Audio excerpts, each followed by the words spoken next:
আসসালামু আলাইকুম ওয়া রাহমাতুল্লাহি ওয়া বারাকাতুহু নাহমাদুহু ওয়া নুসাল্লি আলা রাসূলিহিল কারীম আম্মা বা'দ।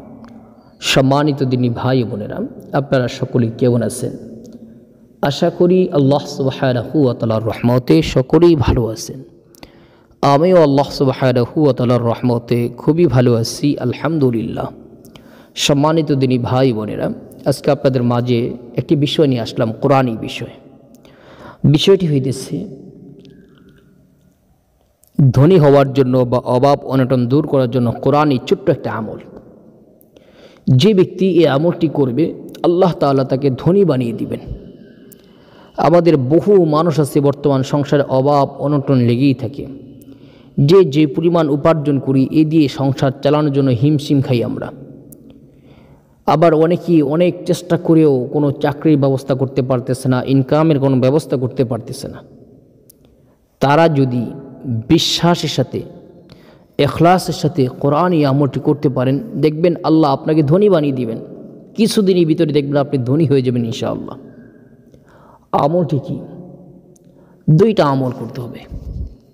এক নম্বর আমল হইতেছে, রাতে এশারের নামাজের পরে যখন ঘুমাইতে যাবেন, ঘুমানোর পূর্বে ওযুর সহিত আপনার পবিত্র বিছানায় বসে কয়েকবার ইস্তেগফার পাঠ করবেন।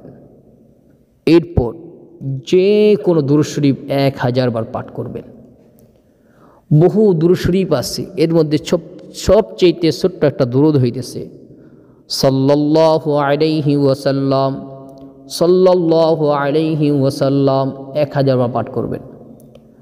আশরাফ আলী থানবী রহমতুল্লাহ আলী বলেন, যদি কোনো ব্যক্তি এশারের নামাজের পরে 1000 বার করে দুরূদ শরীফ পাঠ করে, এটা একাধারে 41 দিন করে যেতে পারে, তো আল্লাহ তাআলা জাল্লা শানু তাকে দুনিয়ার মধ্যে বহু বড় ধনী বানিয়ে দিবেন। সব থেকে বড় কথা হলো শুধু ধনী না, একাধারে কেউ যদি নবীর উপরে দুরূদ পাঠ করে, তো আল্লাহ তাআলা জাল্লা শানহু তার সাথে স্বপ্নে যুগে নবী মুহাম্মদ রাসূলুল্লাহ সাল্লাল্লাহু আলাইহি সাল্লামকে দেখার সৌভাগ্য আল্লাহ তাআলা নসিব করে দিবেন। সুবহানাল্লাহ। কেউ যদি ঈমানের হালতে আমার আপনার নবীকে স্বপ্নে দেখে, তার জন্য জাহান্নামের আগুনকে আল্লাহ হারাম করে দিবেন। কাজে আসুন আমরা এরকমভাবে অবশ্যই এশারের নামাজের পরে 1000 বার করে দুরূদ শরীফ পাঠ করা আমল করার চেষ্টা করি।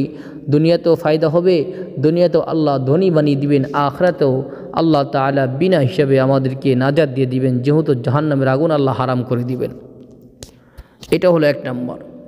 2 নম্বর আমল, ফজরের নামাজের পরে কারোর সাথে কোনো কথাবার্তা না বলে কয়েকবার ইস্তেগফার পাঠ করবেন, কয়েকবার দুরূদ ইব্রাহিম পাঠ করে ইয়া লতীফু অথবা আল্লাহু লতীফু, ইয়া লতীফু পাঠ করতে পারেন, আল্লাহু লতীফু পাঠ করতে পারেন। 500 বার পাঠ করবেন। আবারও কয়েকবার ইস্তেগফার পাঠ করে কয়েকবার দুরূদ ইব্রাহিম পাঠ করে আল্লাহ পাকের নিকট দোয়া করবেন। বন্ধু, এশার নামাজের পরে দুরূদে আমলটা করে দেখেন, আর সকালে আল্লাহ পাকের গুণবাচক নামের আমলটি করে দেখেন। অল্প কিছুদিনের ভিতরেই দেখবেন আল্লাহ তাআলা কেমন আপনাকে ধনী বানিয়ে দিতেছেন, কেমন আল্লাহ তাআলা কীভাবে জানি আপনাকে চতুর্দিক থেকে ইনকামের ব্যবস্থা আল্লাহ তাআলা করে দিতেছে। দোস্ত হাবাব, এই আমলটি একিনের সাথে করার চেষ্টা করেন, দেখবেন আপনার বহু উপকার হবে। আল্লাহ তাআলা আমাদেরকে দুনিয়ার যে কোনো সমস্যার সম্মুখীন হলে কোরআনে আমল করার তৌফিক দান করুন, আমিন। আসসালামু আলাইকুম ওয়া রাহমাতুল্লাহি ওয়া বারাকাতুহু।